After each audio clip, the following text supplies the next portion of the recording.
a 4-star, a 2-star, and a DNF. Let's get to it.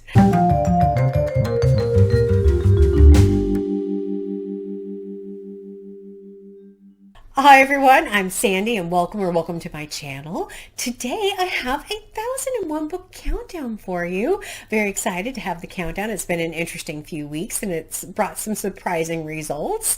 If you're not familiar with the 1001 book countdown, I will leave a card up here for you where you can go and check out the original video. But basically, I'm reading books off of the 1001 books you must read before you die list, and I'm slowly making my way through that massive project.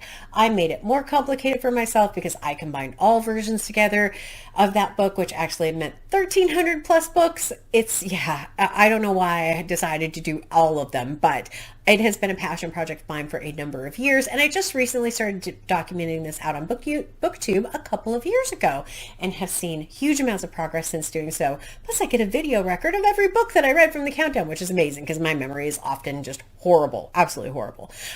So hopefully you consider giving me a subscribe and sticking around and seeing how far I make it on this massive project of mine. At this current pace, maybe about 15 more years. We'll see. So that's about how slow it's been going. But for today, what we will go ahead and do is put up our numbers, which are 844, which is the main number that I have left of the 1,300 or so books, and 13. Now, every year at the beginning of the year, I pre-select 52 books and try and get that number down to 0. It helps me feel like I'm making progress on my goal and have something attainable by the end of the year. I have not made it to 0 any of the years I've been documenting this project out on YouTube. Maybe this will be the year. I don't know. We'll see. But for now, that number sits at 13. I do have a good update for you though, so very excited about that. The first book is actually my 1001 book club pick for the month of October, and it was Charles Dickens' Great Expectations. This book was originally published in 1861 as a serial, and Charles Dickens has the most number of books of any author on the 1001 books you must read before you die list. It's 10, unbelievable, 10 books of Charles Dickens are on this list. I have now read 4. So I'm getting there. I'm slowly making my way through Charles Dickens. This particular book features a character by the name of Pip, which I had heard that name Pip before, but didn't realize it was from this book. And then as soon as I started reading it, I really fell in love with Pip. I liked Pip in the beginning when he's a young boy. You get a very good character arc of Pip from when he was a young man to when he's much older, not much older, but when he's older. And it was really interesting to see his progress and see how his circumstances change and also how he reacts to different things the older he gets. I thought that was a really interesting piece. But Pip has an interaction with a escaped convict, and that small interaction has ramifications on his entire life. And I found that to be really fascinating. There's some interesting second characters in this one, but your point of view really only stays with Pip, which is one of the things when I was reading like Bleak House. Bleak House has a lot of characters, is very long, was also published as a serial, but it just kind of kept going and going and going. This one was much easier to understand because the number of characters that Charles Dickens put in this one is so much smaller. I do agree with a lot of people who have said that this is where they usually tell people to start with Dickens, and I can see why, because Pip is an engaging character. Mrs. Havisham is an engaging character. I liked his sister and his sister's husband, even though not all the stories are happy in this. I thought they had some really interesting characters, but not so many that I couldn't figure out who was talking at which particular time. As the story goes on, Pip has some additional things that start happening to him. You're trying to figure out why this is happening, who he could be, who's helping him. It's not really clear until you get more towards the end. The book is actually broken into 3 separate parts, but it really is just the story of Pip's life from when he was a young boy till when he's a young man. And it was fascinating. There are some unexpected action scenes in this book. Not familiar with that from some other Dickens novels, which just seem like a long, slow burn. This one actually had some nail-biting scenes in it, which I thought was amazing. I actually really liked Great Expectations, much to my surprise. I don't know why I had such trepidation about reading this particular book, but I think it's a great one. I think it would be another good one I do agree, like I said, for people to maybe this be their first exposure to Dickens, that or Christmas Carol, which is very short and a very well-known story. I think either one of those. But I ended up giving this book 4 stars, meaning I definitely liked it. I didn't love it like I loved Les Mis earlier this year, but I did like it quite a bit. But with this book, we do get to go from 844 to 843, and it was on my 2023 list. So that number gets to go from 13 down to 12. The next book that I have for you is a very nondescript looking book. It's a library book. It is this one, which is The Torrents of Spring, or Spring Torrents by Ivan Turgenev.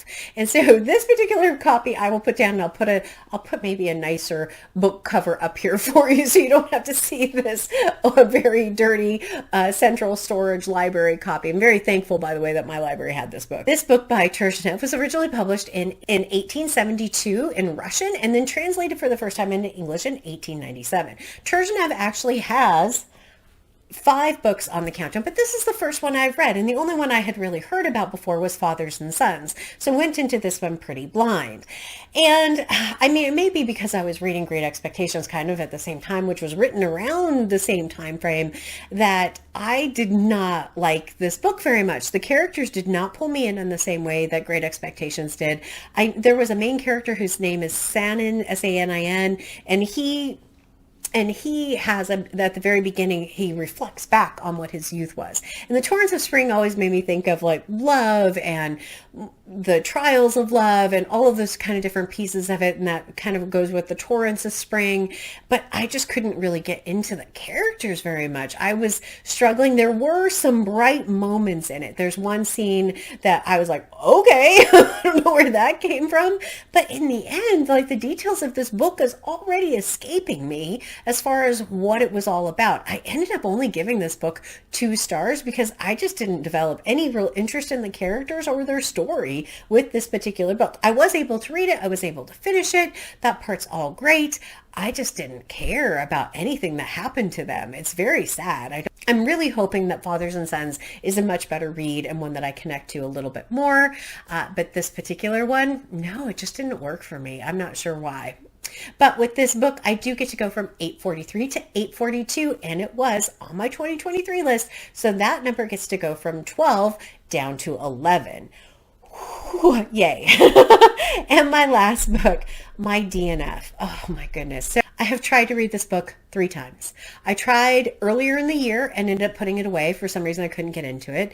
I tried reading it when I was on vacation in September for shorty September, because it is a fairly short book. I got almost halfway through the book and then put it aside because I just did not care about the characters. And I tried again this month.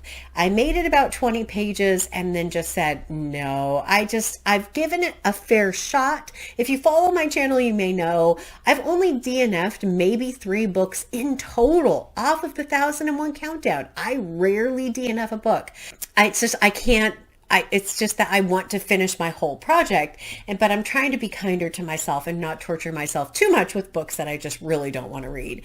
What book am I talking about? I'm talking about Loving by Henry Green. This book was originally published in the 1940s, and it has a cast of characters at a house somewhere that are the servants or the housekeepers and the groundskeepers at this location, and they're just doing nonsensical things. There's also weirdly this person who is clearly dying and keeps calling for someone named Ellen, but people are like, well, when he dies, I move into that spot, and you'll have to call me by this other name. And the owners always call the people by one name, and I just could not get into this book. I've tried and tried and tried and tried.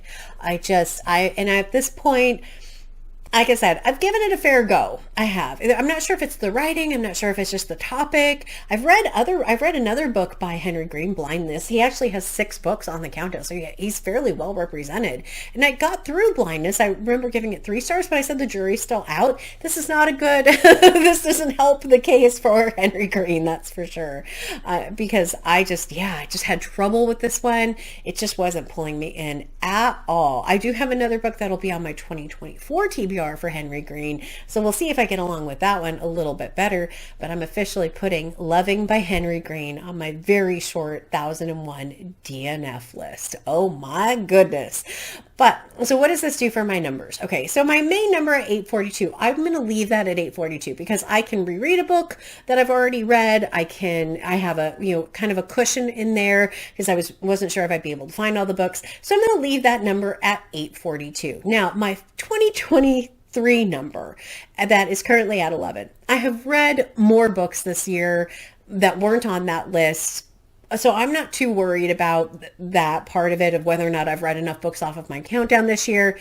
So what I'm going to go ahead and do is I'm going to go ahead and reduce that number from 11 down to 10 because I have no intention of reading this, and I'm not going to swap it out for another book, knowing that in September I read a number of books that were not on the countdown. So that's kind of how I'm going to handle this one. I'll officially put it in my Goodreads, in my DNF pile, and I'm going to take this one back to the library and I'm just going to give it back because I'm pretty done with it. So very disappointed because I had high hopes. I don't know why I thought this one would be one of the better novels. I think it's one that I'd heard the name of a little bit more.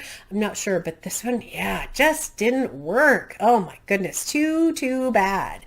So what's coming up next on my countdown? I have, of course, Castle Richmond by Anthony Trollope.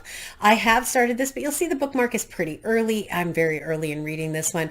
I like the beginning of this where he's talking about, I hope people don't mind that I set this book in Ireland. That's about as far as I've gotten. I don't know really much about the characters at this particular point, but I have started this one.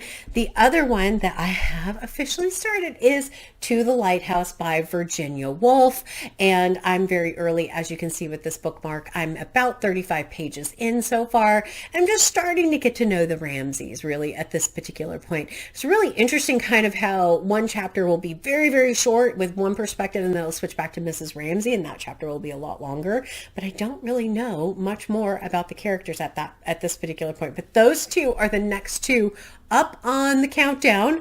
Those are the two I'm working on. Oh, we'll see.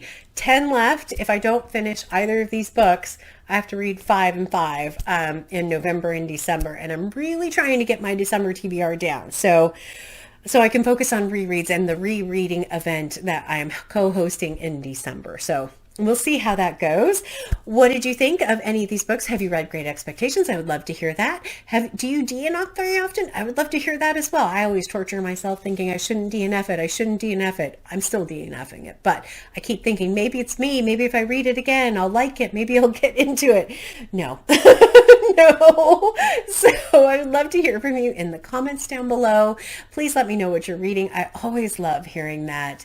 And as always, like, comment, and subscribe. And until next time, everyone, thanks. Bye.